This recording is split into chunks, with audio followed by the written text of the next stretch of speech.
je voudrais vous parler globalement de l'envers de la dette, mais ce titre, l'envers de la dette, on pourrait dire c'est l'escroquerie de la dette. C'est-à-dire comment, en fait, ce qu'on prétend être une dette de l'Afrique vis-à-vis de l'Occident, ou vis-à-vis de la France, c'est exactement l'inverse.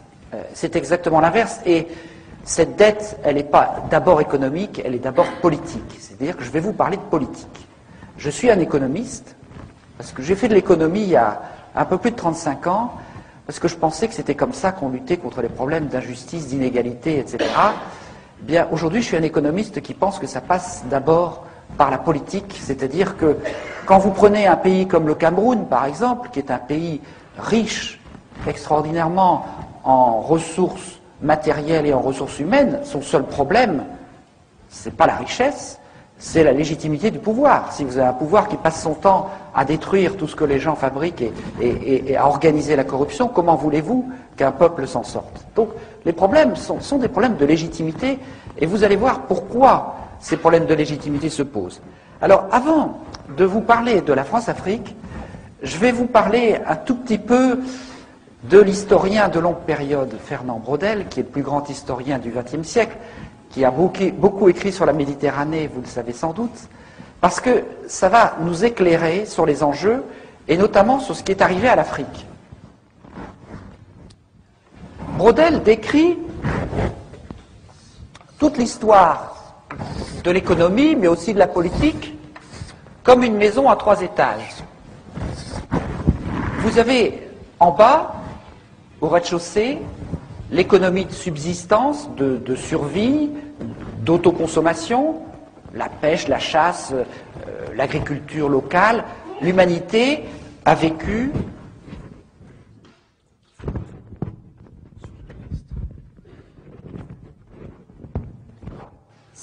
l'humanité a vécu pendant plus d'1 million d'années exclusivement dans ce rez-de-chaussée. Et puis progressivement, il y a eu ce qu'on appelle l'échange local. L'image la plus achevée, c'est l'échange ville-campagne au Moyen-Âge, avec les gens qui allaient de leur campagne jusqu'à la ville dans la journée et qui rentraient le soir, et on voit bien la place du marché, etc., etc. Donc cet échange local, il a commencé il y a 10 ou 15 000 ans, il se poursuit toujours, et puis ensuite Braudel parle de l'échange au loin.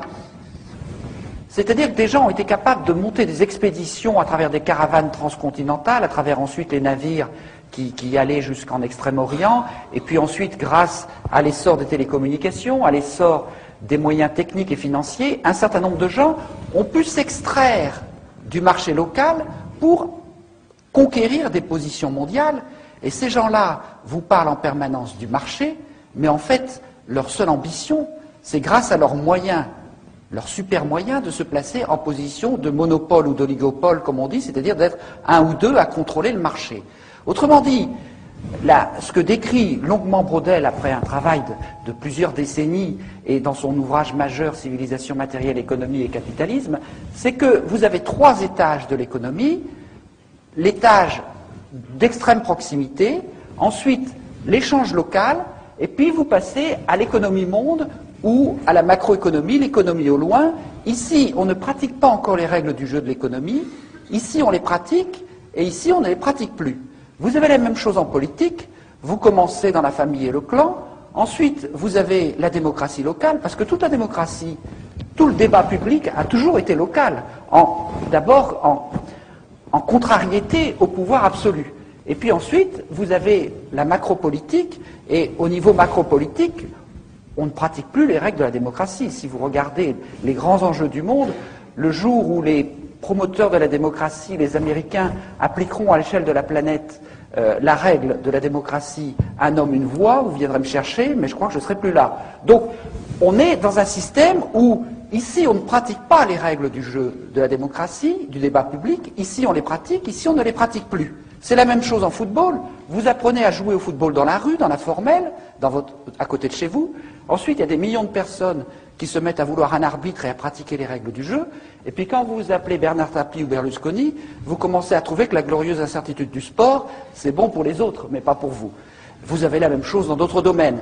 Donc vous avez un mécanisme que décrit Braudel, qui est un mécanisme sociologique où l'humanité fonctionne avec un étage de proximité, puis ici on apprend à survivre, on apprend à échanger, on apprend à naviguer par des phénomènes d'initiation qui permettent de construire les différents étages, et très souvent ce qu'on appelle le capitalisme, c'est quand cet étage-là écrase les autres, parce que les autres sont tout à fait indispensables, ils sont même plus qu'indispensables, c'est-à-dire que vous avez deux types de sociétés. Les sociétés ballons de rugby, attendez, c'est un œuf là, c'est vraiment pas... Enfin, la société ballon de rugby et la société en sablier.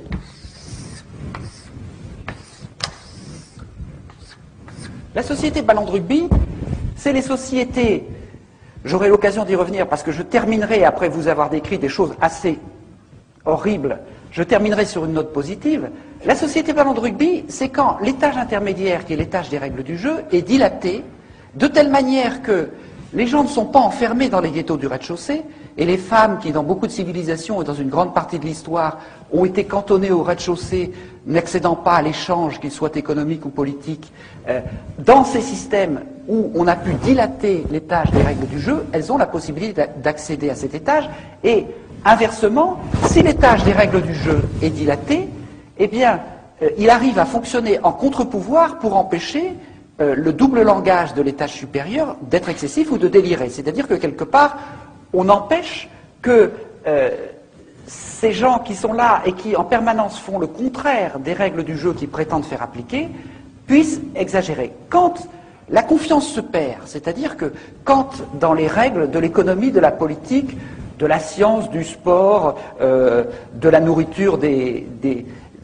bovidés, etc., tout commence à se perdre, les gens se disent « mais je ne vais pas être le dernier à ne pas tricher ». Et à ce moment-là, l'étage intermédiaire qui est dilaté par la confiance dans les règles du jeu se crève comme un ballon et on passe dans le système en sablier. C'est-à-dire qu'il n'y a plus un cycliste qui croit qu'on peut courir sans être dopé. Et par conséquent, on passe dans ce domaine-là. Autrement dit, si vous voulez, ce qui fait qu'il y a une démocratie, qu'il y a un développement, etc., suppose qu'il y ait une confiance dans un minimum de règles du jeu, et quand ces règles du jeu sont trop atteintes, on passe dans des sociétés extrêmement violentes où il y a des très riches, il y a des très pauvres, et les très riches gagnent au détriment des très pauvres. Alors, pour comprendre l'enjeu que je vais vous raconter,